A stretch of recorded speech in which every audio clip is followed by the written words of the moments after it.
Today we will get the reaction from these docs that talking about magnesium today. What we're going to talk about today is what it is, who needs it, and how to get it. Welcome to Talking with Docs. I'm Dr. Paul Zalza. I'm Dr. Brad Weenie. So magnesium, number 12 on the periodic table of elements. It's a earthy alkaline metal, shiny gray substance. I'm not going to lie, it's got a pretty low boiling point at about 650 degrees Celsius. Highly reactive. Fourth most common element after iron, oxygen, and silicone. Well, It's too much. It's too much. No one wants to know that much about magnesium. They just want to know, should you eat it and where do you get it? people want to know that They don't want to know that. it's added to aluminum. These docs are very funny, in my opinion. That was really funny at first. This so much knowledge, and then the joke from the other one. That's just funny. Alloy, make it very strong. They don't care. Okay, magnesium PI, why don't you take it away? Okay, so magnesium, like Paul said, is an important element. It actually is a cofactor in up to 300 enzymes. It's important in almost all of our bodily functions. And deficiency is talked about a lot on social media and probably not very much with your doctor. And you might have seen magnesium in preparations such as laxatives or sleep aids, which I find kind of odd because you could end up in the scenario where you're like, honey, good news is I slept great. Bad news is we got to change the sheets. You slept like a log. I wasn't just sawing logs. Yeah. Okay, so magnesium. It's found in foods, found in supplements, found in antacids, as well as Okay, now I'm thinking what they are talking about, because they said something about sleeping in the bed with the, and you have to change the blanket. I didn't get it so right. laxatives. Thankfully, magnesium deficiency is quite uncommon. Our body has about 25 grams total of magnesium. That's less than 1 ounce in our entire body. 50 to 60% of it lives in our bones. The other 40% is mostly inside of our cells and in our soft tissues. And actually less than 1% is in our blood. And the issue with that is that we have such a big store in our bones and it's in our cells and not a ton of it is circulating around, and the plasma makes it hard to detect and diagnose if you've got low magnesium or too high magnesium. Right, so some people talk about a blood test. An average number on a blood test would be 0.75 millimoles. Yes, nowadays it's so difficult to see, do you have high magnesium or do you have low magnesium, but nowadays it's normal that we have low magnesium because our environment changed, our habits changed, and all the things that we do now, for example, drinking Coca-Cola, drinking coffee, eating sugar, and also just doing sports will take away magnesium from your body, and that's something that you have to fill up again because it's so important to have magnesium in your bones, in your body, I mean. And that's the point in this. Per liter. Now, this is a really low number, but it actually doesn't represent how much lives inside of your body. It's kind of like if you lined up 10 people and looked in their wallet. Say they all had $100 in their wallet. It doesn't really predict how much money they have in their bank account. I never have $100 in my wallet. Cash is not king anymore, I don't think, anymore. It's all credit, e-transfer. Right. When was the last time you wrote a check? I write checks for our rent at the office. You're old. I'm a boomer. Okay, so the blood test is not super useful. So there's other ways that you can test. You can test the amount of magnesium in your red blood cells. It actually is a urine test that can... These guys are very funny and they make it so modern how they talk, and they take themselves not so serious. I like that. Measure the amount of magnesium, and that's actually one of the best tests because our magnesium levels are really tightly controlled by our kidneys. Magnesium is routinely excreted out by our kidneys, and then depending on your level, all of it's taken back up or some of it's lost. So, but this is not a practical way to do it. Okay, magnesium PI, and you're making fun of me for geeking out on magnesium. I know. Okay, so first of all, magnesium deficiency, like we said, really uncommon. What are the kinds of symptoms that you get from magnesium deficiency? These symptoms are vague. Okay, they're very similar to the symptoms my children exhibit when I say it's time to get up and go to school. Fatigue, nausea, tiredness. Yep. Let me guess. The most known symptom is, I think, you are so stressed or you're easily stressed and you have a low baseline of how much stress you can fight against when someone or something or a situation is stressing you, right? Let's have a look. Vomiting. Yeah, so that's from a minor or a low-level magnesium deficiency. And as it gets worse, they become more serious. So numbness and tingling, muscle contractions and aching. You can even have personality changes. What? Yeah. So, and a lot of people think even heart arrhythmias, they think that this is more related to the hypokalemia or the low potassium, as well as the elevated calcium or hypercalcemia that often goes along with hypomagnesemia. Yeah, so you're getting into some electrolyte imbalances and you get the symptoms of that, and then you're getting into some neurologic. Yes, it is what it is. If you have a low amount of magnesium, you will face fatigue in a very bad way. I mean, muscle cramps are normal. Everyone knows that muscle cramps come with a deficiency of magnesium. But the heart rhythms, yeah, it's also clear, I think, because your heart needs magnesium to control the blood, to control the beat of the heart and all the things around the heart. Yeah, it's so important for you to know this. Symptoms later on. Okay. Their personality change. Yes. So where do you get magnesium from? Let's start with food. Well, magnesium is abundant in certain types of foods, and I guess the plant lovers are going to love this. Yes. But it's crazy that also the personality can change when you have a low magnesium amount in your body. It's crazy how much magnesium does to our body, but how less we take of it, because nowadays we have to supplement magnesium because it's, I would not say rare, but we take so much things and we drink so much things that decreases our magnesium in our body, so we have to take more in to stay at the same level or to be at the minimum for your body to sustain the ability of your body to function. It's very crazy.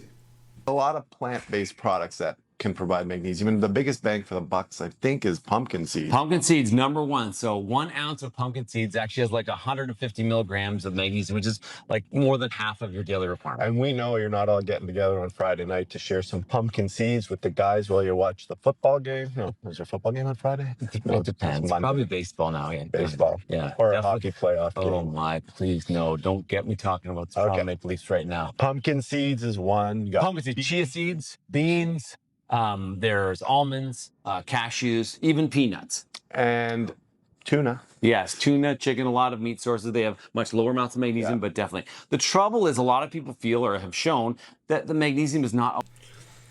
Okay, I think that's good sources, but not the optimum, because in my opinion, these things have not so much magnesium to give your body the full amount that it needs, because back then they had more magnesium in it, but because of the modern circumstances, it's not so good anymore.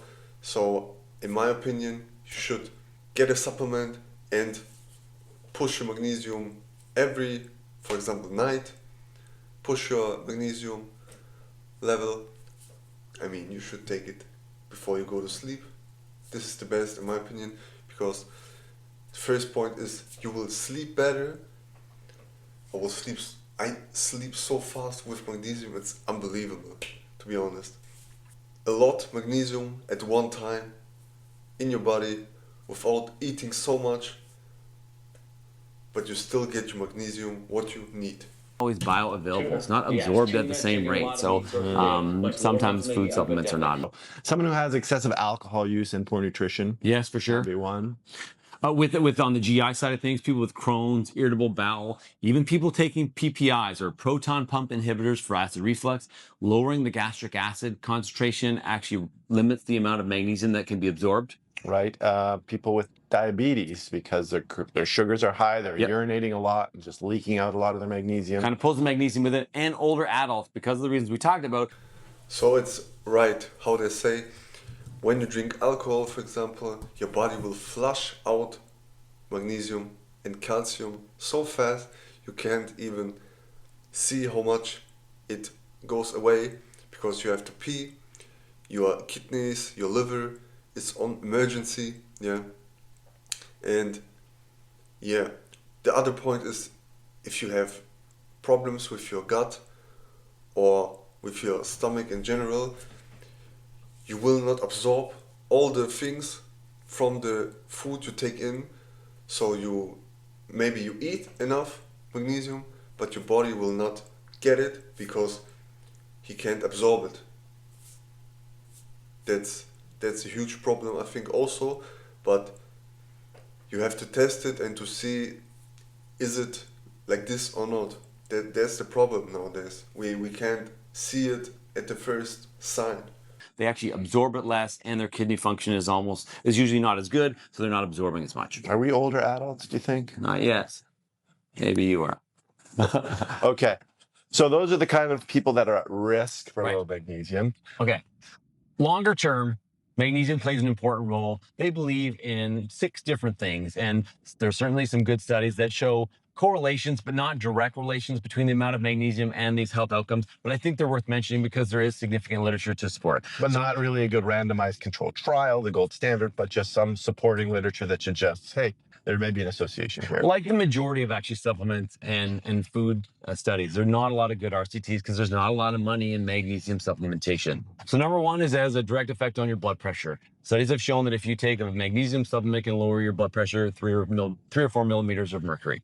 Bones, baby. Osteoporosis. Definitely increased risk of osteoporosis for those that have low magnesium. Number 3 is relation to cardiovascular disease and ischemic heart disease. So it has a heart protective effect, possibly related to the rhythm and possibly related to the calemic issues. Moods. Yes. Mood disorders can affect your mood. We've already talked about some of the neurologic issues with magnesium, and it can affect your mood. Higher chance of having anxiety and depression for sure. Sleep.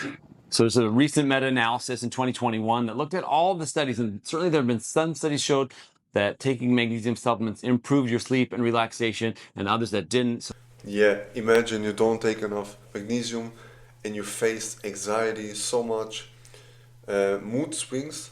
At the first, you are very good in mood, but then it drops radically and you have so bad mood and you think, what's wrong with me? Maybe it's just your magnesium that has to be fixed, and then this problem will also be fixed. I think it's easier than we think, but we are so flooded by informations that these things can't reach our mind to solve this problem.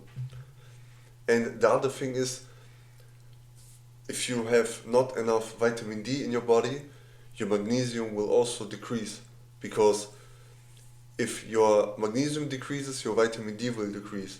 So it's like a correlation. If this goes down, the other goes also down. That's the problem. So you have to check always that the both things are in control and in a good amount in your body, so you don't have the problem with the vitamin D or the magnesium in this case. the take home from the meta-analysis was that it didn't have a hard recommendation to take it, but that there was a possibility that was related. Yeah, if you're using it for sleep and you're finding it works, then that's good. That could be entirely a real thing.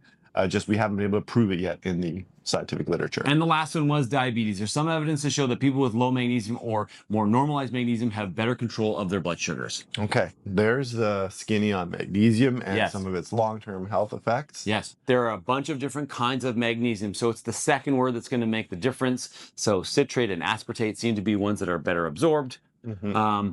Zinc, careful. You can't take zinc when you're taking magnesium because it inhibits the absorption. Now remember, zinc's a metal, magnesium's a metal. If you take an iron pill, you're probably going to assemble a bike frame in your stomach. And that's not a good thing. So yes, careful when you're taking it with zinc and the amount. So the average person, adult, male or female, is between 300 and 450. And some people also discuss what is 350 or 450 milligrams. Oh, I thought you were going to say grams. Grams, that'd be too much. That's like a pound of metal. That's like a pound of metal. That would be too much. Why are you eating the toaster? But The thing is, all the types of magnesium are good, but I would not put all in magnesium oxide, but I would not do all in magnesium but I would not put everything in magnesium oxide because it's not so absorbable of the body. The other forms are much more absorbable and compatible to our body and to get the magnesium we take in, and not, we don't want to lose some magnesium on the way, so oxide is not the best. It's hard to know how much to take. So some people would say slowly, incrementally increase your dose. And then once you actually start to get diarrhea, that's when you know you've reached the point. Dial it back. Right, dial it, which seems like a little bit of a weird way to do it, but because we don't have a reliable test, essentially the side effects of having too much magnesium, because it's not dangerous at that level, is some of the best ways to do it. Change the sheets. Change the sheets. Okay, Magnesium. A to Z of magnesium, and it's a really important element. It's relatively cheap to purchase. It's easy to take. The side effects are low. Side note, if you were taking mega doses, like up to 5,000 milligrams that some antacids and laxatives have, then you could be at risk. And there have been anecdotal reports of, unfortunately, even fatal. Yeah, I think the worst what can happen to you when you take, for example, magnesium is that you will experience diarrhea, but not in the crazy way, but just in a little diarrhea way, if you know what I mean. Because, yeah, diarrhea can be so heavy that it's very uncomfortable, and it can be okay if you experience it. It's okay, because you have to test yourself, because it's your body. Everybody is unique. That's good. So you have to test yourself how much you can take, and I would also recommend just 450 microgram. Yeah, that's the optimal amount before you sleep. That's easy to take. Just drink it and that's it. Fatal events related to this, so obviously common sense when it comes to that kind of stuff. But in general, it's very, very In safe. general, don't take a mega dose of anything. No, agreed. Everything in moderation. Well, there it is. Except us. Yeah, mega dose on Talking with Doc. There it is, magnesium, the element. Elementary, my dear Number 12. Watson. Number 12. And if you like this video, please like it, subscribe to our channel, please leave some comments about whether you have some of these symptoms, whether you've taken magnesium, and what's working for you. Stop, drop, and comment. And remember, you are in charge of your own health. Yeah, thank you to the docs that we could talk about this. And I would also recommend not to take so much, but I think 500 milligram or 400 is always okay. So you can, in my opinion, start at this, or just start at the half of these doses, so you can see how your body will react.